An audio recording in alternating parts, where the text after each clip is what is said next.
നമസ്കാരം. നമസ്കാരം. ഇരിക്കെ. വേണ്ട മാഷേ. ഓ രാഘവ മാഷ് എന്താ ഇവിടെ?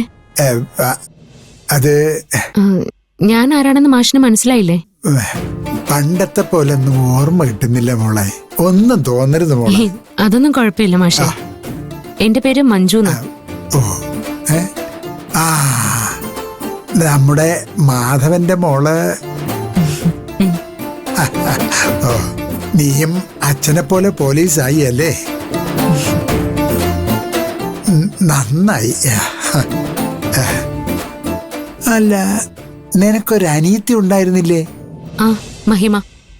അവളിപ്പോ മെഡിസിന് പഠിക്കുക. ഓ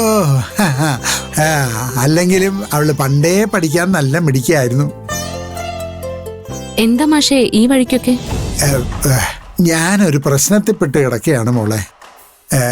എന്റെ മോള് കല്യാണം കഴിഞ്ഞ് അങ്ങ് ഓസ്ട്രേലിയയിൽ ഭർത്താവിന്റെ കൂടെ ജോലി ചെയ്യുക. പ്രേമിച്ച് കല്യാണം കഴിച്ചതുകൊണ്ട് സ്ത്രീധനമൊന്നും കൊടുക്കേണ്ടി വന്നില്ല. എന്നാലും എന്റെ ഒരു സന്തോഷത്തിന് അവർക്ക് വേണ്ടി നാട്ടിലൊരു വീട് പണിത് കൊടുക്കണമെന്ന് തോന്നി. അതിനുവേണ്ടി ഞാൻ ചേർത്ത് വെച്ച കാശ് മുഴുവൻ കൊടുത്ത് കുറച്ച് സ്ഥലം വാങ്ങി. വീട് വെക്കാനുള്ള കാശ് സംഘടിപ്പിക്കാൻ എനിക്ക് കുറച്ച് സമയമെടുത്തു. അത്രയും കാലം എനിക്ക് ആ പരിസരത്തേക്ക് പോകാനായിട്ട് കഴിഞ്ഞില്ല. കുറച്ച് ദിവസം മുമ്പ് ഞാൻ ആ എഞ്ചിനീയറുടെ കൂടെ സ്ഥലം നോക്കാൻ പോയപ്പോൾ അവിടെ ചിലര് സ്ഥലം കയ്യേറിയെന്ന് എനിക്ക് മനസ്സിലായി.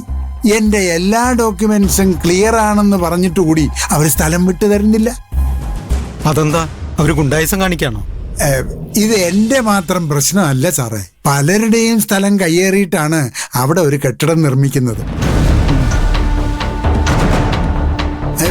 പരാതി കൊടുക്കാൻ ആർക്കും ധൈര്യമില്ലാത്തതുകൊണ്ടാ ഈ അനീതി തുടരുന്നത്.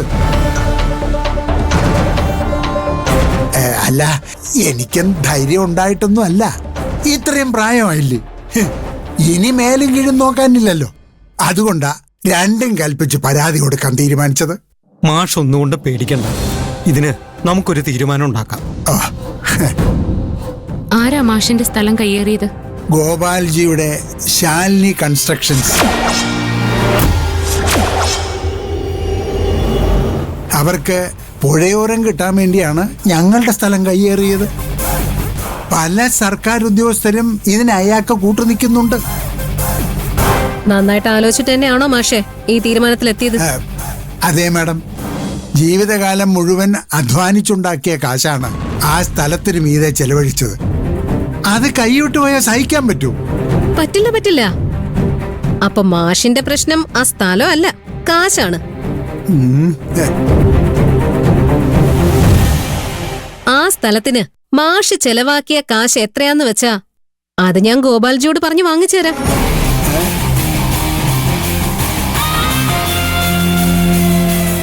കോടതിയിൽ പോയി വർഷങ്ങൾ എടുക്കുന്ന പരിപാടിയൊന്നും അല്ല ഞാൻ പറയുന്നത്. നാളെ തന്നെ റെഡി ക്യാഷ് ആയിട്ട്.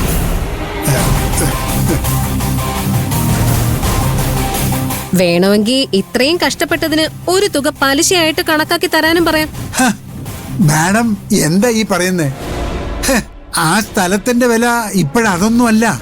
മാഷിന് സംഭവിച്ച നഷ്ടം നികത്താന്ന് പറഞ്ഞിട്ടും ഇനിയും പ്രശ്നത്തിന് പോണോന്നാണ് തീരുമാനമെങ്കിൽ ഇത് ആർത്തിയാ. എനിക്ക് അവകാശപ്പെട്ട സ്ഥലം തിരിച്ചു വേണമെന്ന് ആഗ്രഹിക്കുന്നതിൽ എന്താണ് ആർത്തി?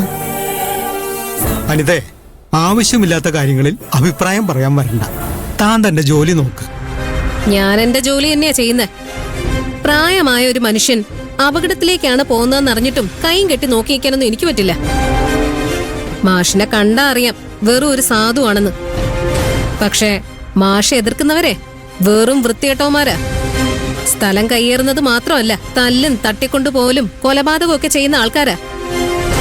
അവരോടൊക്കെ ഉടക്കാൻ ചെന്നാലേ അവസാനം ഒറ്റയ്ക്ക് നേരിടേണ്ടി വരും. ഈ പറയുന്ന പോലീസുകാരൊന്നും കൂടെ നിൽക്കാൻ ഉണ്ടാവില്ല. അല്ല, മോള് പറഞ്ഞത് എനിക്ക് മനസ്സിലായി. മോള് കാണിച്ച കരുതലിന് നന്ദിയുമുണ്ട്. എനിക്ക് വലിയ ആരോഗ്യമൊന്നുമില്ല, പക്ഷേ ശരിയും തെറ്റും തമ്മിൽ തിരിച്ചറിയാനുള്ള വിവേചന ബുദ്ധിയുണ്ട്. നിയമത്തിലും ദൈവത്തിലും വിശ്വാസമുണ്ട്. എന്നെ ആ വിശ്വാസം രക്ഷിച്ചോളും കേട്ടോ.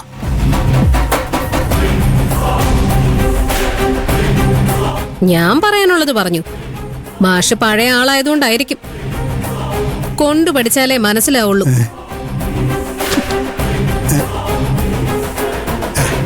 മാഷ് പേടിക്കണ്ട, ഇത് ഞങ്ങൾ നോക്കിക്കോളാം.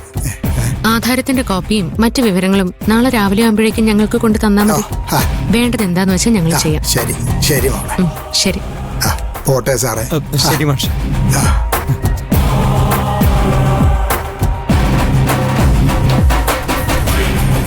അനിത ഈ വിവരം ഗോപാലിനെ വിളിച്ച് അറിയിക്കുമെന്ന് ഉറപ്പാണ് സർ. ഇത്തവണ ഗോപാൽജിക്കെതിരെ തെളിവുള്ള ഒരു കേസല്ലേ കിട്ടിയിരിക്കുന്നത്. നമുക്ക് എന്തായാലും നടപടിയെടുക്കാം.